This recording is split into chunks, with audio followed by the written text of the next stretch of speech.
Hello and welcome to this video on extending property rights.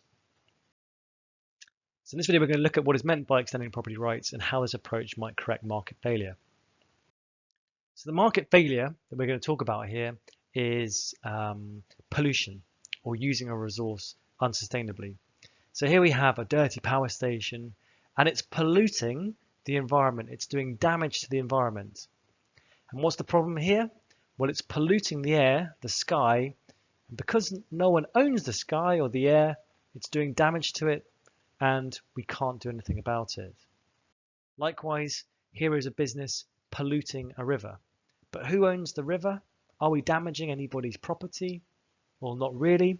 So it's hard to make the firm stop if we can't decide who is being damaged. So what we might do to solve this problem is extend property rights. And that occurs when the government allocate ownership of a resource to a particular organisation. So for example, ownership of that particular part of the sky or ownership of that particular river. The idea is that these organisations, if they own this particular resource, can determine who uses these resources, what uses these resources, and what rights others have over using them.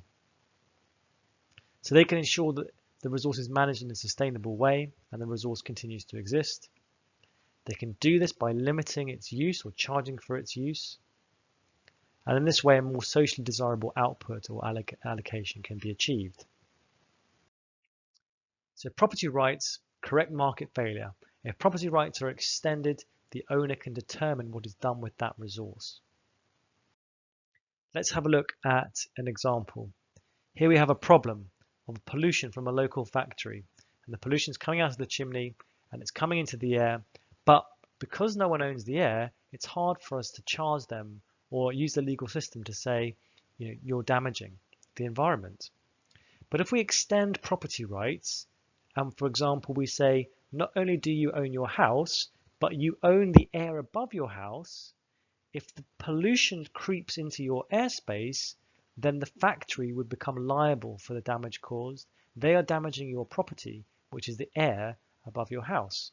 At this point, we can then sue the factory or take them to court to get them to stop doing the pollution, and we reduce the level of pollution, and so the market failure has been corrected.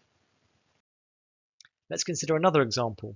Here we have someone fishing away in a lake, but because no one owns the lake, we might say they're going to overfish. Everyone will be out there on their boats, we'll be fishing away, and we will use this resource unsustainably. How might we solve this problem?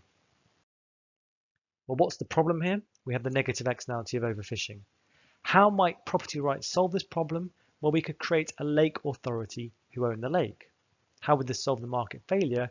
The lake authority could set a limit for the number of fish caught in a day to prevent overfishing and prevent the market failure.